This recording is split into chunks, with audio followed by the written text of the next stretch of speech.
Namaste. I'm Dr. Jyoti Agrawal, pediatrician at BP Koirala Institute of Health Sciences. Today I'm going to deliver a lecture on hypothyroidism. Hypothyroidism is one of the commonest presenting endocrine disorder in childhood.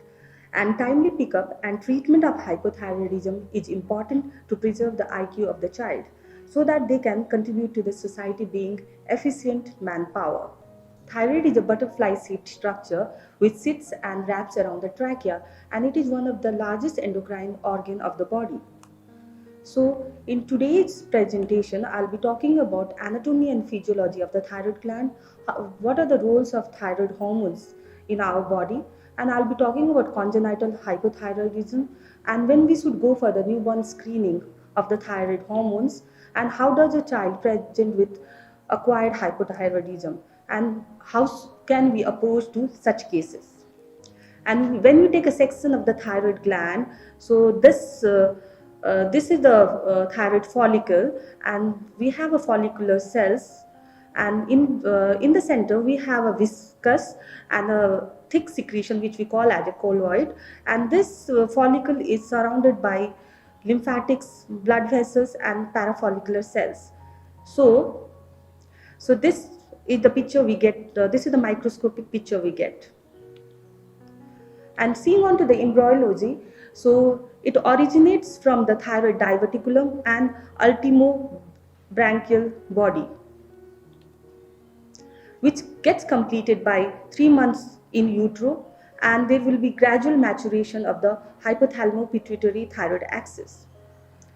And the thyroid gland, it develops from the base of the tongue, from foramen cecum, and it descends down and it gets wrapped around the trachea, and this thyroglossal duct, it get atrophy over time. And seeing on the thyroid development, so thyroid development starts by synthesis of the thyroglobulin, which synthesized from the endoplasmic reticulum and Golgi bodies at 4 weeks in utero, and followed by this there will be T3 T4 synthesis at 10 weeks in utero. This is followed by TSH release at 12 weeks in utero. And I'll be talking about thyroid hormone synthesis now. In thyroid hormone synthesis, it starts from the iodide pump. Iodide pump is a rate limiting step in case of thyroid hormone synthesis because it requires energy. So this sodium iodide symporter, it transports iodide from plasma to follicular cells of the thyroid gland. Now moving on to the second step of thyroid hormone synthesis is iodide get oxidized to iodine and there will be organification. What does it mean? Inside the cell, iodide is oxidized by peroxidase system to more reactive iodine, and this is followed by this iodine reacts with tyrosine residue on a thyroid glycoprotein called thyroglobulin to form monoiodotyrosyl thyroglobulin and diiodotyrosyl thyroglobulin. And these both processes are catalyzed by thyroid peroxidase enzyme. So the tyrosine in thyroglobulin, in the presence of iodine, it gets oxidized to diiodotyrosine, and again in the presence of thyroid peroxidase, it forms thyroxine. And moving on to the third step, that is a coupling. So in coupling, iodine, the same thing, the iodine and tyrosine combine together to form monoiodotyrosine, and monoiodotyrosine combine together with iodine to form diiodotyrosine, and this monoiodotyrosine and diiodotyrosine form T3, and diiodotyrosine and plus diiodotyrosine forms T4, that is thyroxine. All are attached to thyroglobulin, which is stored in the colloid, and when needed through pinocytosis, hormone get released to the plasma. This is the same picture. Here I'll just summarize. So iodine is through iodide pump, it gets into the follicular cells, and in the presence of hydrogen peroxide, it forms iodine, and it combines with tyrosine of thyroglobulin to form monoiodotyrosine and diiodotyrosine, and these monoiodotyrosine and diiodotyrosine form triiodothyronine and tetraiodothyronine when two diiodothyronine tyrosine combine together. And this T3 T4 is released by pinocytosis into the plasma, and in the with the presence of plasma carrier protein, it combines with the plasma carrier protein, and there is only less than 1% free T3 T4 available in the blood. So the transport of thyroid hormones is possible only because of the thyroid binding proteins, this globulin, prealbumin and albumin, and less than 1% of free T3 T4 is present in the plasma. Now talking about the hypothalamus pituitary thyroid axis, this hypothalamus releases thyrotropin releasing hormone, and it stimulates the pituitary, and this pituitary releases thyroid stimulating hormone, and it stimulates this thyroid gland, and this thyroid gland, it releases T3 and T4, and this T3 T4 binds with thyroid binding protein to form the bound hormones, and when needed, it free hormones, it gets converted to the free hormones. These free hormones act as an inhibitory effect on the pituitary gland. Along with this, somatostatins, glucocorticoids and dopamine and other hormones also cause the inhibitory effect at the hypothalamus and pituitary gland. And seeing on to the effect of TSH on the thyroid gland, it helps in the growth and synthesis of the several hormones of the body. Now I'll be talking about the effect of the thyroid hormones in different organs of our body, starting with the cardiovascular system. So it increases the heart rate and the cardiac output. Along with that, it increases the force of cardiac contraction. In respiratory system, it increases the resting respiratory rate and minute volume. And in the renal system, it increases the renal blood flow and increases the glomerular filtration rate. Now, seeing on to the effect of thyroid hormone on CNS, it is critical for normal CNS neuronal development. It is also important to enhance the memory and learning capabilities of the individual. It enhances the wakefulness and the alertness of the individual. And in the reproductive system, it is required for normal follicular development and ovulation, and it is required for normal spermatogenesis as well. And seeing on to the effect of thyroid hormone on basal metabolic rate, it increases the cellular metabolic activity by increasing the size, total membrane surface and number of the mitochondria, and it increases the ATP formation, and it increases active transport of ions. Now I'll be talking about the effect on different metabolism of the body. First, starting with the carbohydrate metabolism, it enhances the glycolysis and gluconeogenesis and GI absorption and insulin secretion. And in fat metabolism, it enhances the fat metabolism. Along with that, it accelerates the oxidation of free fatty acid by the cells. And in the body weight, increase the appetite, food intake and GI motility, and decrease the body weight of the child. Now I'll be talking about congenital hypothyroidism. So starting with the etiology of congenital hypothyroidism, thyroid dysgenesis is the most common etiology of the congenital hypothyroidism, and in this, athyrosis, hypoplasia contribute 40% each, followed by ectopia, it's seen in the 20% of the cases. So we can see the ectopic thyroid gland. So it could be lingual, it can be intralingual, it could be sublingual, it could be thyroglossal cyst, it could be pyramidal lobe, or it could be retroesternal ectopia. So we can see in this picture, so this is the lingual thyroid gland. So the second most common cause of congenital hypothyroidism is thyroid dyshormonogenesis, that occurs in 10 to 15% of the cases. So starting from the iodine transport and trapping defect to there can be organification defect, oxidation or coupling defect. There can be defect in the pendrin gene defects, we call as Pendred syndrome. There can be defect in the thyroglobulin synthesis, storage or release. So any defect in the thyroid hormone synthesis could lead to thyroid dyshormonogenesis, leading to congenital hypothyroidism. And the third cause of congenital hypothyroidism is hypothalamic pituitary hypothyroidism. Here it can occur in anencephaly, holoporencephaly, or any gene defect, or it could be idiopathic. And we can also find congenital hypothyroidism in transient, it could be transient, like if the mother is on certain drugs, or mother is ingesting or any goitrogens, or if they are maternal TSH releasing antibodies, or if mother is on propyl thiouracil or amiodarone, lithium and iodide, or if there is iodine excess, or there is a iodine deficiency.